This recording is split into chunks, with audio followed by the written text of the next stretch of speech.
ഇതിപ്പം 1, 2, 3, 4 സംഖ്യകൾ തമ്മിൽ ഗുണിച്ചിട്ട് അതിന്റെ ഉത്തരം. ദശാംശ സംഖ്യകളാണെന്നുള്ള പ്രത്യേകത മാത്രമേ ഉള്ളൂ. ബാക്കി ഗുണിക്കാൻ നമുക്കറിയാലോ. ഗുണിച്ച് കിട്ടുന്ന ഫലത്തില് എന്ത് വേണം? ഇതിലാകെ എത്ര ദശാംശ സംഖ്യകളുണ്ടോ അത്രയും ദശാംശ സ്ഥാനം ഉണ്ടായിരിക്കണം ഗുണിച്ച് കിട്ടുന്ന ഗുണന ഫലത്തിൽ. അത് മാത്രം ശ്രദ്ധിച്ചാൽ മതി. 5, 25, 25, 125, 125, 5, 625 അത് കിട്ടി. 1, 2, 3 സ്ഥാനം കിട്ടി. ഇനി നമുക്ക് 6 സ്ഥാനമാണ് വേണ്ടത് അല്ലെ. ഇതിൽ 3, 4, 6 ഇതിൽ ദശാംശ സ്ഥാനമില്ല. അങ്ങനെ 6 സ്ഥാനം വേണം. അതിൽ 3 സ്ഥാനം കിട്ടിയിട്ടുണ്ട്. നിങ്ങൾ ഉത്തരം ഇതിനകത്തുള്ള ഉത്തരം നോക്കണ്ട, നമ്മളെ വല്ലാതെ ആശയക്കുഴപ്പമുണ്ടാക്കണ്ട. ആ ഉത്തരങ്ങൾ നമുക്ക് സ്വന്തമായിട്ട് കണ്ടുപിടിക്കാലോ. അപ്പൊ അങ്ങനെ കണ്ടുപിടിക്കുമ്പോ ഇവിടെ 25, 25, 25, 25, 25, 25, 25, 625 കിട്ടി. ഇനി 3 സ്ഥാനം കിട്ടാൻ എന്താ വേണ്ടത്? അതിന്റെ ഇടത് ഭാഗത്ത് 3 0 കൊണ്ട് ചേർത്ത് 0.000625. അതിപ്പം ഇതാ ഓപ്ഷൻ ബി 0.000625. ഇതാണ് ഉത്തരം. പക്ഷെ ഇതിലൊക്കെ ശ്രദ്ധിച്ച എല്ലാത്തിലും 6 സ്ഥാനം കൊടുത്തിട്ടുണ്ട് അല്ലെ. ഇവിടെ കണ്ടില്ലേ? അവിടെ എന്താ? ഈ 0 എന്തില്ല? പ്രസക്തി ഇല്ല. വലത് ഭാഗത്തുള്ള 0 പ്രസക്തി ഇല്ല. ബാക്കിയുള്ളതേ നോക്കണ്ടോ. 1, 2, 3, 4, 5 മാത്രമേ ഉള്ളൂ. 5 സ്ഥാനം മാത്രം. ഇതിലും അതെ, ഈ 2 0 പ്രസക്തി ഇല്ല. 1, 2, 3, 4 സ്ഥാനം മാത്രമേ ഉള്ളൂ. അതേപോലെ ഇവിടെയും. ഇതിന്റെ കറക്റ്റ് ഉത്തരാണ് 11ാമത്തെ ചോദ്യം.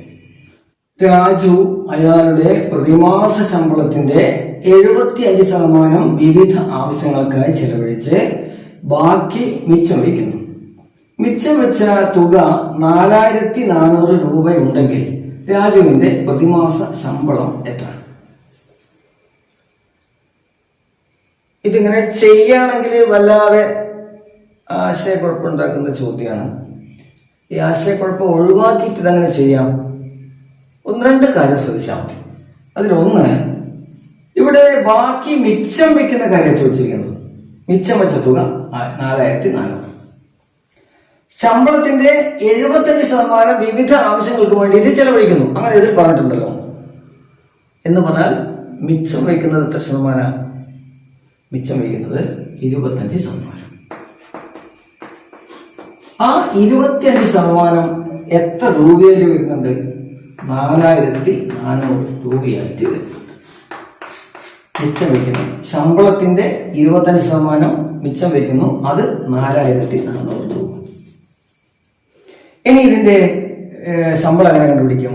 സിമ്പിളാണ്. ഈ 4 ഓപ്ഷൻസ് എടുക്കുക. അതിൽ ഏതാണ് അതിന്റെ 25% കാണുമ്പോൾ 4400 കിട്ടുക എന്ന് മാത്രം നോക്കിയാൽ മതി. 25% എന്ന് പറഞ്ഞാൽ എന്താ? 4ൽ 1. പകുതിയുടെ പകുതി കണ്ടാൽ മതി. അപ്പൊ ഇതിൽ ഒന്നാമത്തെ 16,000. അതിന്റെ പകുതി എത്രയാ? 8,000. അതിന്റെ പകുതി എത്രയാ? 4,000. നമുക്ക് എത്ര വേണം? 4,400 കിട്ടണം. അപ്പൊ ഇത് തെറ്റ്. 22,000ന്റെ 4-1. 22,000ന്റെ പകുതി 11,000. അതിന്റെ പകുതി 5,500. ഇതല്ല, അതും തെറ്റ്. ഇനി 4,400ന്റെ പകുതി ഒരിക്കലും പകുതിയുടെ പകുതി 4,400 കിട്ടൂലല്ലോ. അപ്പൊ യഥാർത്ഥത്തിൽ ഇതിന്റെ ഉത്തരം എത്രയാണ്? 17,600. ഇനി അതിന്റെ 400 നോക്കാം നമുക്ക്. 17,600ന്റെ പകുതി എത്ര വരും? 8,800. അതിന്റെ പകുതി എത്ര വരും? 4,400. അതാണ് ഇവിടെ കിട്ടിയിരിക്കുന്നത്. Option C. അടുത്ത ചോദ്യം. ആധുനിക ഗണിതശാസ്ത്രത്തിന്റെ പിതാവ് എന്നറിയപ്പെടുന്നത് ആരാണ്? 4 ഓപ്ഷൻസ് ഉണ്ട്. ഉത്തരം ബഹിരായിട്ട് പഠിക്കാം. റെനെ ദക്കാർത്തെ. ഓപ്ഷൻ ഡി ആണ് അതിന്റെ ഉത്തരം. ആധുനിക ഗണിതശാസ്ത്രത്തിന്റെ പിതാവ്. ഒരു സംഖ്യയുടെ കാൽഭാഗവും പകുതിയും ഇരട്ടിയും ചേർന്നാൽ 99 കിട്ടും എങ്കിൽ സംഖ്യ ഏത്? ഇതും നേരത്തെ സൂചിപ്പിച്ചതുപോലെ ഇങ്ങനെ വളഞ്ഞു തിരിഞ്ഞ് അവസാനം ഉത്തരം എഴുതിയെത്തൂല. നല്ല എന്താ അറിയോ? ഈ ഓപ്ഷൻസ് എടുക്കുക. ഇത് ചെയ്ത് നോക്കിയാൽ മതി. ഒരു സംഖ്യയുടെ കാൽഭാഗവും പകുതിയും ഇരട്ടിയും ചേർന്നാൽ 99 കിട്ടണം. അപ്പൊ നമുക്ക് 99 കിട്ടേണ്ടത്. ഒന്നാമത്തെ സംഖ്യ 36. അതിന്റെ കാൽഭാഗം എത്രയാ? 4 1 9 പ്ലസ് പകുതി എത്രയാ? ഇതിന്റെ പകുതി 18 പ്ലസ് ഇതിന്റെ ഇരട്ടി എത്രയാ? 72. 72 18 90 99 കിട്ടിയല്ലോ. ഒന്നാമത്തെ ഓപ്ഷൻ തന്നെ ഉത്തരം കിട്ടി. ഇനിയിപ്പോ 72 18 99 നമ്മൾ പരിശോധിക്കണ്ട, ഇതിൽ തന്നെ ഉത്തരം കിട്ടി കഴിഞ്ഞു. അത്രയേ ഉള്ളൂ. 1 മീറ്ററിന്റെ 3/4 ഭാഗം എന്നത് 3 മീറ്ററിന്റെ എത്ര ഭാഗമാണ്? 1 മീറ്ററിന്റെ 3/4 ഭാഗമാണ്. അപ്പൊ 3/4 എന്നുള്ളത് 3ന്റെ എത്രയാണ് എന്നാണ് ചോദിച്ചിരിക്കുന്നത്. എന്താ ചെയ്യാ? 3/4നെ 3 കൊണ്ട് ഹരിച്ച ഉത്തരമായി. 3 കൊണ്ട് ഹരിക്കാൻ പറഞ്ഞാ 1/3 കൊണ്ട് ഗുണിക്കുക. 3/4 ഗുണിക്കണം 1/3. ഈ 3 വെട്ടി ബാക്കി എന്തുണ്ട്? 1/4 അതിന്റെ ഉത്തരം ഓപ്ഷൻ എ. 29,929ന്റെ വർഗമൂലം എത്ര? അപ്പൊ അത് വർഗമൂലം കാണുന്നതാണ്. അതായത് 29,929. ഇതിന്റെ വർഗമൂലം എങ്ങനെ കണ്ടുപിടിക്കാൻ നോക്കാം. 29,929ന്റെ വർഗമൂലം കാണാനുള്ള വഴിയാണ് പറയുന്നത്. ആദ്യം ഇങ്ങനെ ഈ 2 വീതം സെറ്റ് ആക്കുക. 29 സെറ്റ്, 99 സെറ്റ്, 2 സെറ്റ്. ഇനി 2ന്റെ തൊട്ട് ചുവടെയുള്ള പൂർണ്ണവർഗ ഏതാ? 1. ആ 1 കൊണ്ട് ഇതിനെ ഹരിക്കുക. അങ്ങനെ ഹരിക്കുമ്പോൾ 1 കിട്ടും. 1 1. ഇനി എന്താ വേണ്ടതെന്ന് അറിയോ? ഇതിന്റെ ഇരട്ടി ഇവിടെ എഴുതുക. 2. 2ൽ നിന്ന് 1 കുറച്ച 1. ഈ 99 ഇരട്ടിയിടുക. ഇവിടെ നമുക്കൊരു സംഖ്യ ഇടാം. ഏതെങ്കിലും ഒരു സംഖ്യ. ആ സംഖ്യ ഇട്ട് കഴിഞ്ഞാല് അതിന് ഇപ്പം 6 എന്ന സംഖ്യ ഇട്ടാൽ അതിനെ നമുക്ക് 6 കൊണ്ട് ഗുണിക്കാം. ഇങ്ങനെ ഇവിടെ ഒരു 6 ഇടുമ്പോൾ 26നെ 6 കൊണ്ട് ഗുണിക്കാം. 156 കിട്ടും അല്ലേ? അത് 199 ചെറുതാണ്. അപ്പൊ നമുക്ക് ഒന്നുകൂടി 7 കൊണ്ട് ഗുണിച്ചു നോക്കാം. 7 49 159 കിട്ടും. അപ്പൊ അതും 199 ചെറുത് തന്നെ. ഇനി 8 നോക്കുക. 8 64, 8 2 16, 22 ഇതിനെ കുടിപ്പോയി. അപ്പൊ നമുക്ക് ഇവിടെ 7 ഇടാറുള്ളത്. ഇവിടെ 7 ഇടുമ്പോൾ ഇവിടെ 7. ഇനി എന്താ ഇതിനെ ഗുണിക്കുക? 189. ഒന്നുകിൽ ഈ 7 ഇതിന്റെ കൂടെ കൂട്ടി ഇവിടെ എഴുതുക 34, അല്ലെങ്കിൽ ഇതിന്റെ ഇരട്ടി. രണ്ടാണെങ്കിലും 17 ഇരട്ടി 34, 27 കൂടെ 7 കൂട്ടിയാലും 34. ഇതിൽ ഏതെങ്കിലും ഒന്ന് ചെയ്ത് സംഖ്യ ഇവിടെ എഴുതുക. 34 ആയിട്ടില്ല. ഇനിയിപ്പോ 199 നിന്ന് 159 കുറച്ച് 10 കിട്ടും. വീണ്ടും ഈ 29 ആക്കിയില്ല.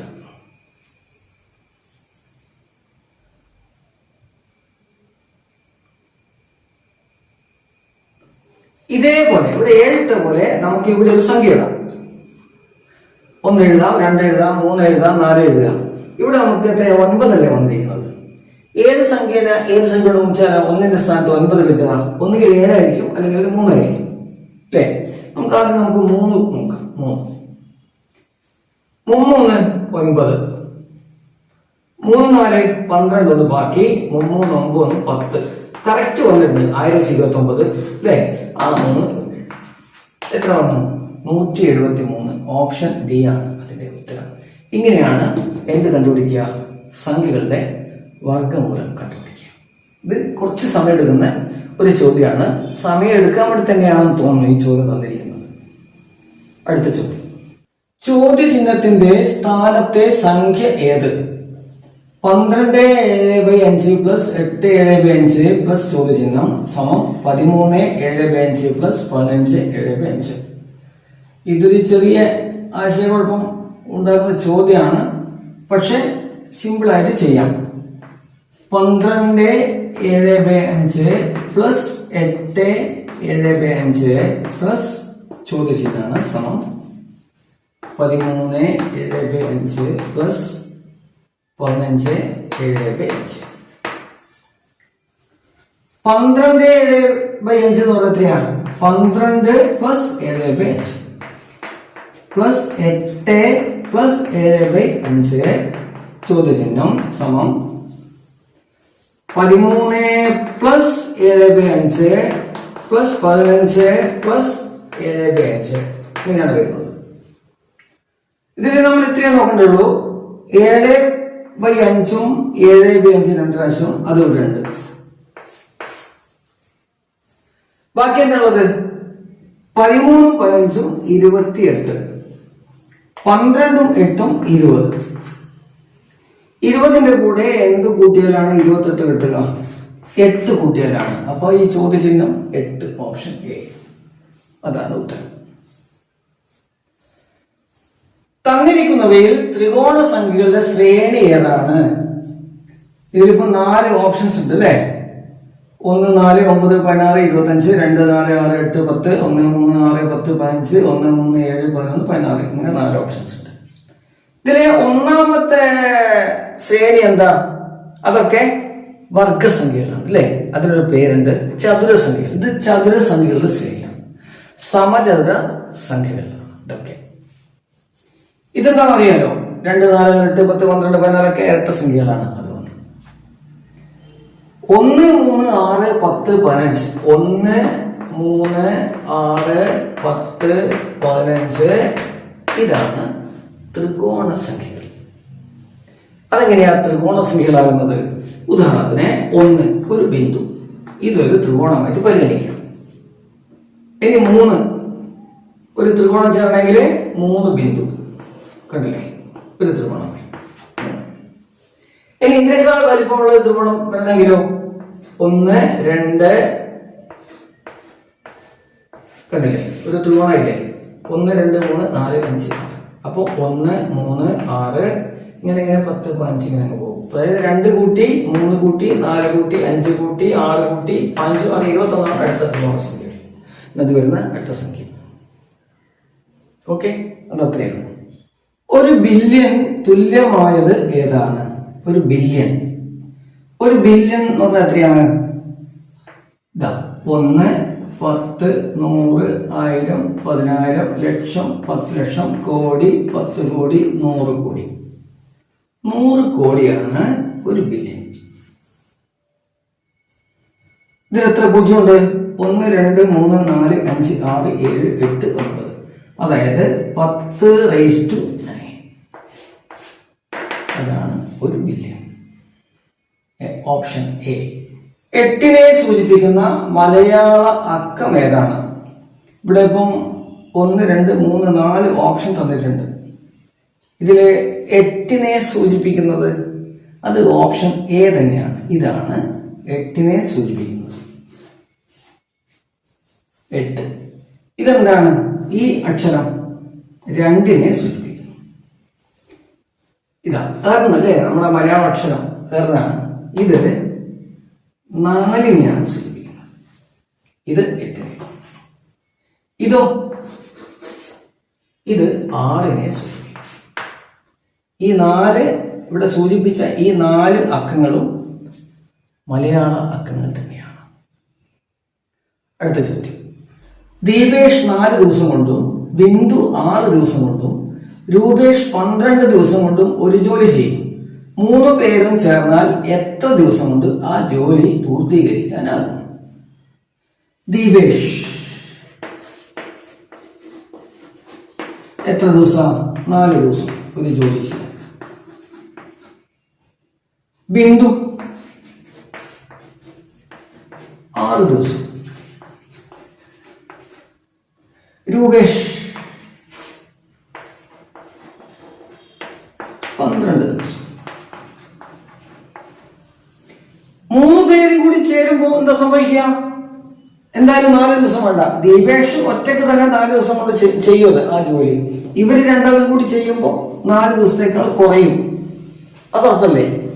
അങ്ങനെയാവും. ഇതിലുള്ള ഓപ്ഷൻ നോക്കൂ. 4 ദിവസം 2 ദിവസം 6 ദിവസം 5 ദിവസം. ഒറ്റയടിക്ക് നമുക്ക് 2 ദിവസം എന്ന് തന്നെ പറയാം അല്ലേ? ബാക്കിയൊക്കെ റോങ് ആൻസർ ആണ്. ഈ യുക്തി വെച്ച് തന്നെ നമുക്ക് അതിന്റെ ഉത്തരം കണ്ടുപിടിക്കാൻ പറ്റും.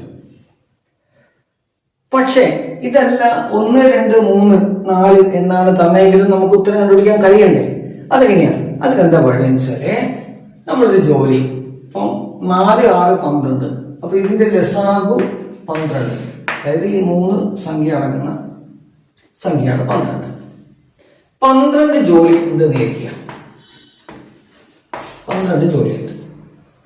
അപ്പം ദീപേഷ് ഒരു ദിവസം എത്ര ജോലി ചെയ്യും? 3. ആകെ 12, 4 ദിവസം കൊണ്ട് ചെയ്യുമ്പോൾ ഒരു ദിവസം 3 ജോലി ചെയ്യും. ബിന്ദു 12 ജോലി 6 ദിവസം കൊണ്ട് ചെയ്യുമ്പോൾ ഒരു ദിവസം 2 ജോലിയെ ചെയ്യുള്ളൂ. രൂപേഷും ആകെ 12 ജോലിയുണ്ട്, 12 ദിവസം ഓരോ ദിവസവും ഓരോ ജോലിയെ ചെയ്യുള്ളൂ. ഇവര് 3 കൂടി ചേരുമ്പോൾ എന്ത് സംഭവിക്കുന്നു? ഒരു ദിവസം കൊണ്ട് 6 ജോലി ചെയ്യും. ദിവേഷ് ഒരു ദിവസം ചെയ്യുന്ന ജോലിയാണ് 3, ബിന്ദു 2 ചെയ്യുള്ളൂ, രൂപേഷ് 1 ചെയ്യുള്ളൂ. ഇവര് 3 കൂടി ഒരു ദിവസം 6 ജോലി ചെയ്യും. ആകെ 12 ഉള്ളൂ. അപ്പൊ എത്ര വേണം? വീണ്ടും ഒരു 6 കൂടി അല്ലേ? 2 ദിവസം. അതിനാണ് ഇവിടെ പറഞ്ഞത്. ക്ലിയർ? ചിത്രത്തിൽ ആകെ എത്ര സമചതുരങ്ങളുണ്ട്? എത്ര എന്ന് വിട്ടുപോയതാണ്, സോറി. ചിത്രം ഇതാണ്, കണ്ടില്ലേ? കുറെ സമചതുരങ്ങൾ ഉണ്ട് ഇതിനകത്ത് അല്ലെ? 10, 14, 15, 13 ഓപ്ഷൻ തന്നിട്ടുണ്ട്. നമ്മളിപ്പോ എങ്ങനെ എണ്ണി നോക്കണം അല്ലെ? നോക്കാം.